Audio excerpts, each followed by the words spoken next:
ಇನ್ನು ಈ ಮಾಂಜಾದಾರ ಕತ್ತಿಗೆ ಸಿಲುಕಿ ಬೈಕ್ ಸವಾರ ಸಾವನ್ನಪ್ಪಿದ್ದಂತಹ ಪ್ರಕರಣಕ್ಕೆ ಸಂಬಂಧಪಟ್ಟ ಹಾಗೆ ಬೀದರ್ SP ಪ್ರದೀಪ್ ಗುಂಟಿ ಅವರು ಕೂಡ ಮಹತ್ವದ ಒಂದು ಹೇಳಿಕೆಯನ್ನು ಕೊಟ್ಟಿದ್ದಾರೆ. ಬೈಕ್ನಲ್ಲಿ ತೆರಳುವಾಗ ಮಾಂಜಾದಾರ ಸಿಲುಕಿ ಸಂಜೀವ್ ಕುಮಾರ್ ಎಂಬಾತ ಮೃತಪಟ್ಟಿದ್ದಾನೆ. ಗಾಳಿಪಟ ಹಾರಾಟಕ್ಕೆ ಬಳಸುವ ಮಾಂಜಾದಾರ ಜಿಲ್ಲೆಯಾದ್ಯಂತ ನಿಷೇಧವಿದೆ. ಸಂಕ್ರಾಂತಿ ಹಬ್ಬದಲ್ಲಿ ಗಾಳಿಪಟ ಹಾರಿಸಲು ಯಾರು ಅಪಾಯಕಾರಿ ಮಾಂಜಾದಾರವನ್ನು ಬಳಸಬಾರದು. ಈ ಕುರಿತು ಜಿಲ್ಲೆಯಾದ್ಯಂತ ಜನರಲ್ಲಿ ಜಾಗೃತಿಯನ್ನು ಮೂಡಿಸಲಾಗ್ತಾ ಇದೆ. ಆದರೂ ಕೂಡ ಅಂಗಡಿಗಳಲ್ಲಿ ಕದ್ದು ಮುಚ್ಚಿ ಮಾರಾಟ ಮಾಡುತ್ತಿರುವುದು ಗಮನಕ್ಕೆ ಬಂದಿದೆ.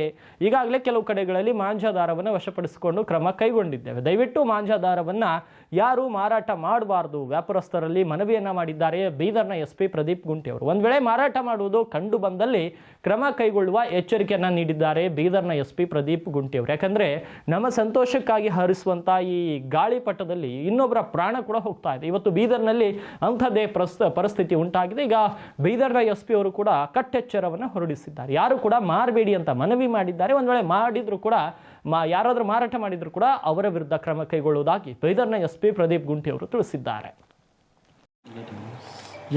ಸರ್, ಇವತ್ತು 11 ಗಂಟೆಗೆ ನಮ್ಮ ನ್ಯಾಷನಲ್ ಹೈವೇ ಮೇಲೆ ಒಂದು ಘಟನೆ ನಡೆದಿದೆ. ಸಂಜೀವ್ ಕುಮಾರ್ ಅಂತ 48 ವರ್ಷದ ಒಬ್ಬರು ಬೈಕ್ ಮೇಲೆ ಹೋಗ್ತಿರುವಾಗ ಮಾಂಜಾ ವೈರು ಕುತ್ತಿಗೆಗೆ ಕಟ್ಟಾಗಿ ಅಲ್ಲೇ ಬಿದ್ದು ಸಾವನ್ನಪ್ಪಿದ್ದಾರೆ ಅನ್ನುವ ಒಂದು ಪ್ರಕರಣ ನಮ್ಮ ಗಮನಕ್ಕೆ ಬಂದಿದೆ.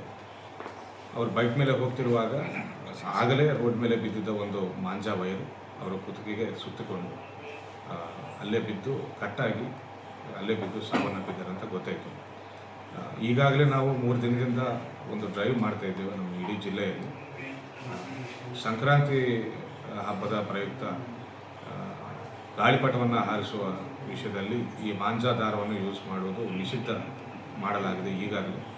ಆದರೂ ಸಹ ಕೆಲವು ಅಂಗಡಿಗಳು ಈ ದಾರವನ್ನು ಮಾರುತ್ತಿದ್ದು ನಮ್ಗೆ ಬಂದಿದೆ.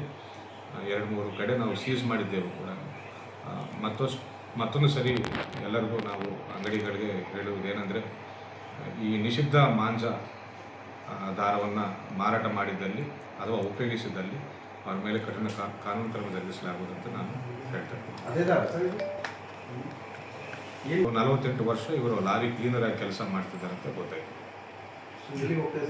ಅವರು ಒಂದು ಹಾಸ್ಟೆಲ್ಗೆ ಹೋಗಿ ಮಕ್ಕಳನ್ನು ಕರೆಕ್ಟ್ ಮಾಡ್ಕೊಂಡು ಬರಬೇಕಂತ ಹೋಗ್ತಾ ಇದ್ದಾರೆ ಅಂತ ಗೊತ್ತಾಯಿತು. ಗಮನಕ್ಕೆ ಬಂದಿಲ್ಲ.